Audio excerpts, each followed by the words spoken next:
Hi అండి, welcome back to our channel. ఈరోజు జరగబోయే సీరియల్లో అసలు జ్యోత్స్న కార్తిక్ పైన ఎలాంటి నిందలు వేయబోతుంది, ఎలాంటి మాటలు అనబోతుందో, అలానే శివనారాయణ కార్తిక్ అయితే ఇంట్లో నుంచి ఎందుకు వెళ్ళిపోమంటాడో తెలుసుకోబోతున్నాం. సో ఎలాంటి లేట్ లేకుండా డైరెక్ట్ సీరియల్కి వెళ్ళిపోదాం. జ్యోత్స్న అయితే ఇలా అంటూ ఉంటుంది, ఇంట్లో నుంచి బయటికి వెళ్ళే ముందే చెప్పాను కదా తాత, నా గెలుపును ఓర్చుకునేవారు నా చుట్టూనే ఉన్నారని. వాళ్ళెవరో కాదు తాత, వీళ్ళిద్దరే అని జ్యోత్స్న అయితే దీప కార్తిక్లను అయితే చూపిస్తూ ఉంటుంది. అప్పుడు దీప, అమ్మాయి గారు, మా బావ ఏం చేసినా ఈ ఇంటి క్షేమం కోసమే. ఏంటి ఇంటి క్షేమం కోసం చేసేది? వేలం పాట చివర్లో ఉంది, ఇంకో ₹1,00,00,000 పెట్టానంటే ఆ రెస్టారెంట్ మాదయ్యి ఉండేది అని జ్యోత్స్న అయితే అంటూ ఉంటుంది. నా కంపెనీ నష్టాల నుంచి బయటపడడానికి నేను ఎలాంటి ప్లాన్ వేసుకున్నానో అది జరిగేది. నీతో మాట్లాడడం అనవసరం, నువ్వు చెప్పు బావా అని కార్తిక్ని అడుగుతుంటుంది. అబద్ధం చెప్పి ఎందుకు వేలం పాటని పాడనివ్వకుండా ఆపావు? నువ్వు వాళ్ళకేమైనా అమ్ముడు పోయావా? ఎంత ఇచ్చాడు నీకు? అప్పుడు కార్తీక్ ఒక్కసారిగా కోపంతో జ్యోత్స్న అంటూ ఉంటాడు, సారీ పెద్ద మేడం గారు, ఇదంతా ఒక ట్రాప్.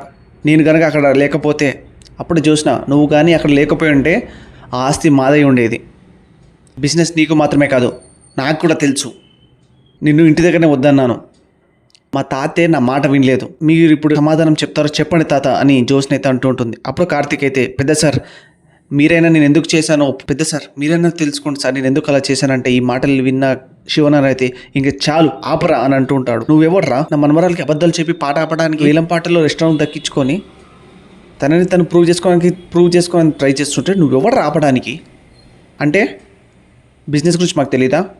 నీ దగ్గర మేము పాటలు నేర్చుకోవాలా అని శివనారాయణ, ఇలాంటి వాళ్ళు ఇంట్లో ఉండడానికి వీల్లేదు. అప్పుడు శివనారాయణ జ్యోత్స్న నువ్వు వెళ్ళి ఆ అగ్రిమెంట్స్ తీసుకురా అని చెప్పగానే జ్యోత్స్న వచ్చి అగ్రిమెంట్ తీసుకొస్తూ ఉంటుంది.